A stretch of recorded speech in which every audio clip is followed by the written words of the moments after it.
사도행전 8장 38절에서 40절입니다. 다 같이 읽으시겠습니다. 이에 명하여 수레를 멈추고 빌립과 내시가 둘 다 물에 내려가 빌립이 세례를 베풀고 둘이 물에서 올라올세 주의 영이 빌립을 이끌어 간지라. 내시는 기쁘게 길을 가므로 그를 다시 보지 못하니라. 빌립은 아소도에 나타나 여러 성을 지나다니며 복음을 전하고 가이사라에 이르니라. 아멘. 오늘은 금초대 중보자들 책에 나오는 내용을 나누겠습니다. 금초대 중보자 모임의 시작. 이제 기록들을 편찬하면서 알게 된 금초대 중보자 모임에 관한 사실에 대해 이야기하겠다. 1930년에서 1940년대 초 프란시스 메트컬프가 금초대 중보자 모임을 처음으로 만들었다. 프란시스는 의지가 매우 굳은 사람이었는데 그녀의 사도적 성경자로서의 수준 높은 사역과 은사를 알아본 사람들은 그녀의 비전에 동참하고 싶어 했다. 프란시스는 엘림 성경 연구원을 나온 졸업생 중 자신과 같은 비전을 갖고 있는 사람들을 모았다. 이때 모인 사람들은 자신의 사역을 포기하고 오로지 주님만 찬양하고 경배하는 일에만 집중하기로 서약한 사람들이었다. 이에 대한 응답으로 주님은 그들에게 특별한 영적 체험을 허락하셨다. 그리고 얼마 후 그 모임의 열매로 여러 나라에서 새로운 하나님의 운동들이 일어나기 시작했다. 금초대 중보자 모임에는 일부 결혼한 여자 회원들의 남편들도 참석하였다. 그러나 그 모임은 원래 여자들이 주가 되어 창설한 모임이었다. 모임의 주축을 이루고 있는 여성 회원들 대부분은 경배 사역에만 헌신하기 위해 평생을 독신으로 지냈다. 그러나 창시자 프란시스에게는 남편과 세 딸이 있었다. 그중 두 딸의 이름은 드와이트 주니어와 조디였다. 막내 조디는 엄마의 사역에 적극 협조하였고 장녀 드와이트 주니어는 이 모임과는 전혀 상관없는 성경 공부 모임을 인도하였다. 막내 조디를 제외한 나머지 두 딸은 엄마의 사역에 대해 소극적이었다. 금초대 중보자 모임은 처음에 약 20명 정도의 회원들로 시작하였고 나중에 에이미 샘플 맥퍼슨이 설립한 라이프 성경 대학 졸업생 28명과 교회와 지역 사회에서 사역을 하고 있던 몇몇 사람들이 합류하였다. 이 모임이 번창했을 때는 회원이 80명 정도였고 평균적으로 대략 40에서 50명이 모였다. 금초대 중보자 모임은 아무나 들어올 수 있는 개방된 모임이 아니었다. 이 모임의 회원이 되려면 반드시 기존 회원의 초대를 받아야 했다. 장거리 여행을 꺼리던 프란시스 메트컬프는 남캘리포니아를 중심으로 몇 개의 하프 엠볼 모임을 만들었다. 금초대 중보자 모임은 한 주에 4번에서 6번 정도 모였는데 저녁 6시에서 7시 정도의 모임을 시작해서 다음날 새벽 1시에서 2시 정도가 되어서야 모임을 마쳤다. 어떤 날은 날이 밝을 때까지 모임이 지속되기도 했다. 이들이 주로 밤에 모인 이유는 가정이 있는 회원들 때문이었다. 주님께 서약한 사람들의 예배와 중보기도 모임인 금초대 중보자 모임은 아시시의 성 프란시스가 주도한 모임과 비슷하다고 볼 수 있다. 금초대 중보자 모임이 장소를 남캘리포니아로 옮긴 후 프란시스는 함께 모여 예배할 수 있는 건물을 짓고 싶어 했다. 그녀는 캘리포니아 지도를 구해 손가락으로 어느 한 곳을 찍었는데 하나님은 그녀가 자라나고 나의 고향이기도 한 아이딜와이드를 지목하게 하셨다. 당시 아이딜와이드 지역에 사는 남자들은 대부분 건설이나 벌목 일을 하고 있었다. 1948년 금초대 중보자들은 건물을 새로 지어서 지하실을 예배 장소로 사용했다. 건물을 지을 때 여자 회원들이 손수 돌을 날랐다. 새로 지은 건물의 예배실 중앙에는 돌난로가 있었고 구약의 성막과 같이 안쪽 벽면을 자주색과 빨간색, 금색으로 칠하고 벽면에는 왕족을 나타내는 색깔의 휘장과 커튼들을 여러 개 걸쳐 놓았다. 그 예배실에서 가장 귀한 물건이 금촛대였기 때문에 그들은 자신들의 모임을 금촛대 중보자 모임이라고 부르기 시작했다. 요한계시록 5장 8절에는 금촛대 중보자 모임을 잘 설명해주는 하프 앤 볼에 대한 내용이 기록되어 있다. 금촛대 중보자들은 단지 주님께 찬양과 경배만 드린 것이 아니라 성령의 인도하심을 따라 강력한 중보 기도도 병행하였다. 금촛대 중보자들은 당시 일어났던 늦은 비 운동에 힘입어 성령의 인도에 따라 예배의 새로운 요소들을 가미하였다. 찬양과 경배를 드릴 때에는 전통적인 찬송가를 부르지 않고 성령님의 인도하심만 따랐기 때문에 형식을 배제한 예배가 될 수밖에 없었다. 프란시스가 서툰 솜씨로 기타처럼 생긴 치터를 치면 모두가 방언으로 찬양하기 시작했고 찬양을 시작한 지 몇 분이 되지 않아 회원들 모두가 성령에 사로잡히곤 했다. 그들의 입에서는 주님의 노래가 흘러나왔다. 그리고 어느 순간 각자 내는 다양한 소리들이 합쳐져서 아름다운 합창곡이 되었다. 50여 명 또는 그 이상의 사람들이 모여 세상에서 한 번도 불린 적 없는 새 노래를 주님 앞에서 조화된 리듬과 박자로 부르는 아름다운 장면을 상상해 보라.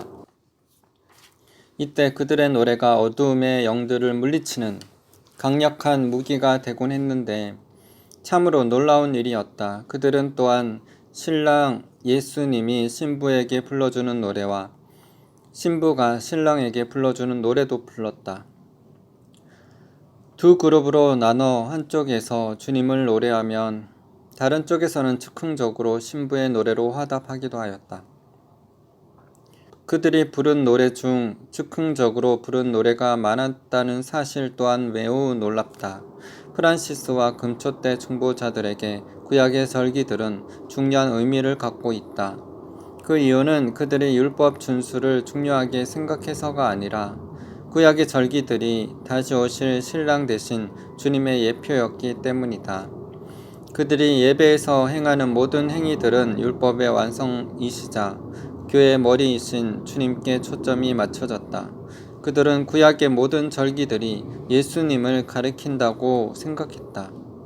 또한 욤키프르, 대속제일을 거쳐서 장막절로 연결되는 로시 하샤냐, 유대인의 새해 첫날을 매우 중요하게 생각했고 이스라엘이라는 나라 자체를 매우 소중하게 여겼다.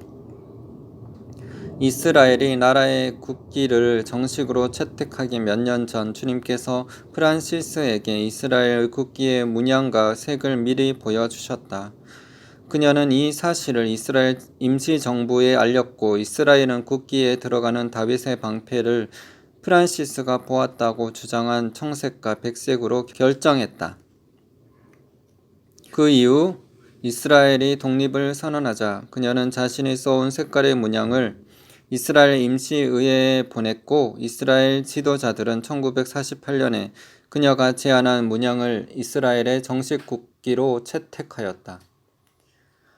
금초대 중보자들은 그동안 수십만 달러를 하나님 나라를 위해 사용했다. 그들은 조지 물러가 그랬던 것처럼 고아원과 학교들을 도왔고 자신들이 진정으로 주님을 경배할 때 하나님으로부터 초자연적인 도움이 온다고 믿었다. 실제로 그 누구에게도 도움을 요청하지 않았는데도 많은 재정이 그들에게 들어왔다. 그들을 신뢰하는 주님은 많은 재정을 주셨고 그 결과 그들은 한때 전 세계에 흩어져 사역하는 선교사들을 100여 명까지 돕기도 하였다. 그들은 선교의 중요성을 잘 알고 있었는데 그 이유는 그들이 엘림 성경 연구원과 라이프 성경 대학에서 공부할 때 선교의 중요성에 대한 가르침을 잘 받았기 때문이다.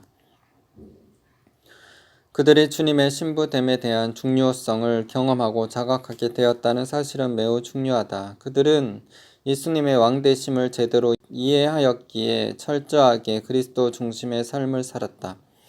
한 번은 프란시스가 왕이신 주님께서는 여러분이 사람들을 사랑으로 대하는 것을 가장 중요하게 생각하십니다. 라고 말했다. 금초대 중보자 모임은 사람들이 왕이신 주님의 신부가 되게 하는 복음 전도를 가장 귀한 사역으로 생각했다. 놀라운 현상들, 이 책에서 언급될 내용 중 많은 부분이 금초대 중보자들이 체험한 초자연적 현상에 대한 것이다. 나는 그들처럼 엘리야와 빌립이 경험한 천국 경험과 영혼육의 이동을 많이 한 그룹이 없는 것으로 알고 있다. 그들은 종종 여러 명이 동시에 다른 지역으로 이동하였고 심지어는 수일 동안 옮겨진 장소에서 복음 전도 사역을 한 후에 돌아오기도 했다. 이럴 경우 그들은 거기서 만난 사람들이나 천사들의 도움을 받아 초자연적으로 생명을 유지하였다. 그들이 다른 나라로 가면 성령께서 그들이 도착한 지역을 위해 어떻게 기도해야 할지와 복음에 저항하는 세력들과 영적 전쟁을 어떻게 수행해야 할지에 대한 전략을 알려주셨다. 이를 완수하고 원래 있던 장소로 다시 돌아오면 그들은 성령님으로부터 받은 기도 전략에 따라 그 지역을 놓고 계속적으로 중보하였다.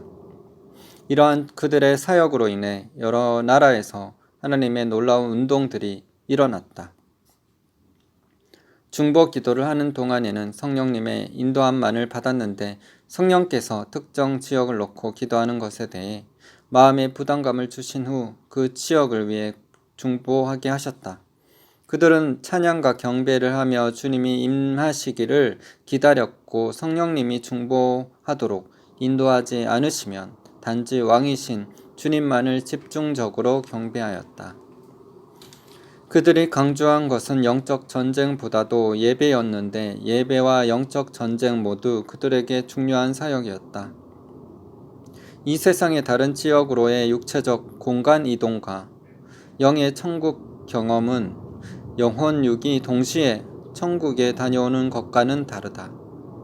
영혼 육이 천국으로 이동한 사람들은 천국에서 다시 이 땅으로 돌아올 때 실제로 보석이 박힌 신을 신고 이스라엘의 12지파를 상징하는 12종류의 보석이 박힌 조끼를 입거나 금실로 짠 모자가 달린 드레스를 입고 돌아오기도 하였다. 금초대 중보자 모임에서는 이런 일들이 자주 일어났다. 그들은 이 땅에서 살면서 천국을 자주 다녀왔다.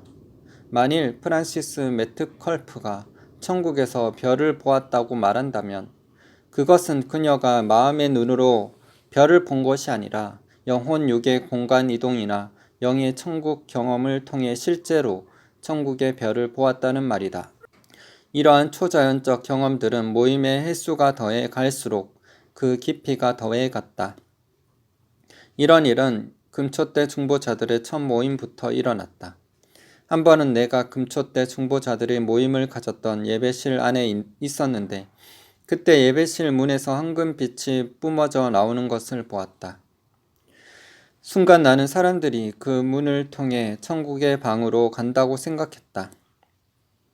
그 경험을 한 지 수년이 지난 후 한 번은 마리온 피카드와 함께 그 예배실이 있던 집에 갔었다.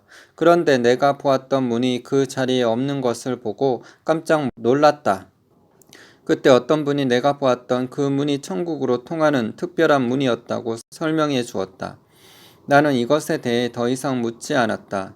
내가 질문을 했더라도 그들은 그 이상의 답을 해줄 수 없었을 것이다. 현재 내가 알고 있는 초자연적 경험을 그때 알고 있었더라면 아마도 나는 그들과 함께 공간 이동을 하여 다른 나라나 천국으로 가는 경험을 했을 것이다. 그 당시 프란시스가 나에게 짐, 너는 아직 준비가 안 됐어 라고 말했던 것이 기억이 났다. 춤추는 하나님의 손에서 이미 내가 어떻게 프란시스와 금초대 중보자 모임을 알게 되었는지에 대해 언급했기 때문에 여기서는 그 모임에서 내가 경험한 것 중 몇 가지만 이야기하겠다. 프란시스에 대해 말할 수 있는 첫 번째 사실은 그녀가 평안함을 느끼게 해주는 스타일이 아니었다는 것이다. 종종 이 세상에 속한 사람이 아니라고 생각될 정도로 프란시스는 신비스럽게 보이는 여자였다. 가령 그녀의 눈은 사람들의 속을 깨뜨려 보는 듯 깊고 예리했다. 그녀가 매우 신비스럽게 보이긴 했지만 그렇다고 해서 무서운 사람으로 비친 것은 아니었다. 프란시스는 무섭지도 않았지만 그렇다고 편안함을 주지도 않았다. 금초대 중보자들이 모여 방언으로 찬양을 하기 시작하면 하나님의 능력이 진한 안개와 같은 모양으로 임했다. 이것은 정말 놀라운 광경이었다. 그런 일이 일어나면 예배당 안에 낀 하나님의 임재의 안개로 인해 회원들이 내는 소리는 들을 수 있어도 모습은 볼 수 없었다. 옆에 사람이 있다는 사실을 눈으로 확인하려면 몇 분 적응하는 시간이 필요할 정도였다. 좀 떨어져 있는 사람들은 안개로 인해 멀어져 가는 것처럼 느껴졌다. 그런 일이 있을 때면 천장에서는 자주색 구름이 소용돌이 쳤고 예배실 안에서는 가끔씩 깃털들이 원을 그리며 떠돌아 다녔다. 놀라운 사실은 천장에 떠있는 자주색 구름 속에서 아이들의 웃음소리가 들리곤 했다는 것이다. 그곳은 그야말로 열린 하늘이었고 야곱의 사닥다리와 같이 천국으로 향하는 통로가 뚫린 곳이었다. 천국의 24장로들이 그들의 예배에 자주 동참하였고 예배 중간에 천사들이 드나들었다. 어떤 경우에는 예배 참석자들이 육안으로 천사를 직접 보기도 하였다. 그들은 겉보기에는 전혀 천사처럼 보이지 않았다. 그 천사들은 참석자들과 같이 예배를 드리기도 하였다.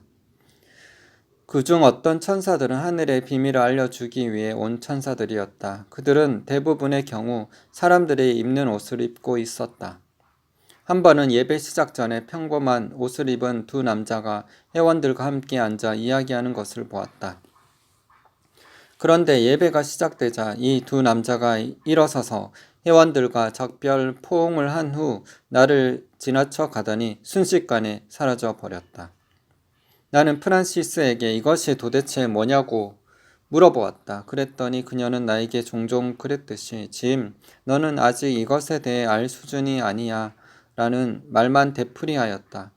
어떤 때는 천사들이 구름이 떠있는 천장 쪽에서 예배실 바닥 쪽으로 불꽃을 던졌다.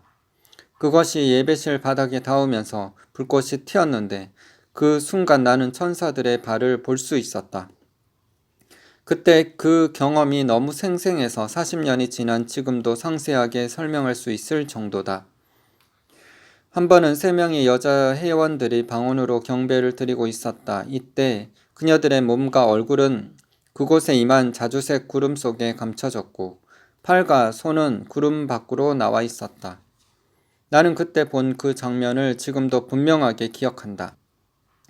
또 한 번은 여자 회원들이 가득히 모여 주님 앞에서 성령에 붙들려 춤을 추었다.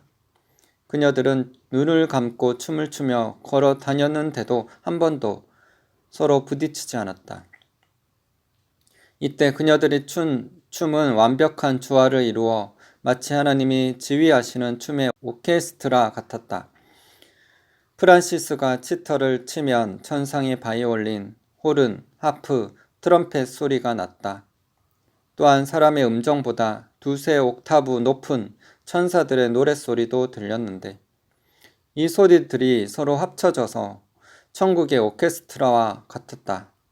이럴 때면 예배실 안에 떠있는 구름에서 천둥 소리가 났고 천사장이 옛적에도 계셨고 지금도 계시고 장차도 계실 여호와의 자비가 크시다 라고 외치는 소리도 났다. 거기에 있던 사람들은 그 소리를 듣고 그대로 따라서 선포하였다. 그것은 참석자들 모두에게 결코 잊지 못할 놀라운 경험이었다. 때로는 금가루가 공중에서 원을 그리며 안개처럼 떠다니기도 했다. 이때 나는 손을 휘저어서 안개가 작은 소용돌이가 되도록 만들기도 했다. 그 금가루가 떠 있는 안개를 깊이 들이마시자 그것이 내 폐 깊은 곳까지 들어와 있음을 느낄 수 있을 정도였다. 또 어떤 때는 미풍이 예배실 안에서 불곤 했는데 그때마다 독특한 향기가 났다. 그것은 매우 아름답고 달콤하여 우리 모두에게 귀한 영의 양분을 공급해 주는 듯 느껴졌다. 내가 체험한 이 신비한 경험들을 아무리 정확하게 서술하려 해도 글로 표현하기에는 한계가 있다. 이러한 일들은 금초 때 중보자 모임이 존속했던 50년 동안 예배 때마다 일어났다. 이러한 초자연적 역사들은 그들의 사역이 사람들의 주목을 끄는 매우 독특하고 대단한 사역이었음을 말해준다. 아멘. 기도하겠습니다. 하나님 아버지, 금초 때 중보 기도자들을 주님께서 만드시고 그 사람들을 사용해서 하나님의 역사를 이루셨던 주님을 찬양합니다. 저희도 주님 예배와 경배로 하늘 문을 열고 하늘에 성령이 임하고 하늘에 놀라운 능력과 영광들이 펼쳐지게 하여 주시옵소서. 수많은 하나님의 영광의 현현들이 나타나게 하여 주시옵소서. 불과 구름 기둥으로 또한 바람으로 이슬비로 성령의 놀라운 역사들의 은혜들을 부어 주시옵소서. 또한 순간 이동하는 그래서 복음을 전하는 빌립과 같은 체험들을 하게 하시며 하나님의 뜻에 따라서 우리가 순종하며 나아갈 때 모든 초자연적인 기적들이 풀어지며 수많은 영혼들이 주님 앞에 나오는 놀라운 기적과 부흥의 역사가 우리를 통하여서 이루어지기를 소망합니다. 야곱의 사닥다리가 주님 우리 앞에 펼쳐지게 하시며 그래서 하늘문이 열려서 천사가 오르락 내리락 하며 인자가 예수 그리스도께서 우리 앞에 나타나 우리에게 임하시고 우리와 동행하시는 놀라운 은혜의 역사들이 있게 하여 주시옵소서. 그래서 주님과 동행하며 수많은 영혼들을 주님께로 인도하는 자들 되게 하여 주시옵소서. 주님의 친구, 주님의 놀라운 사람들 다 되게 하여 주시옵소서. 주님의 권능을 찬양합니다. 여호와와 그의 능력을 사모하며 주님 임하여 주시옵소서. 주님을 찬양합니다. 감사드리며 예수님 이름으로 기도드립니다.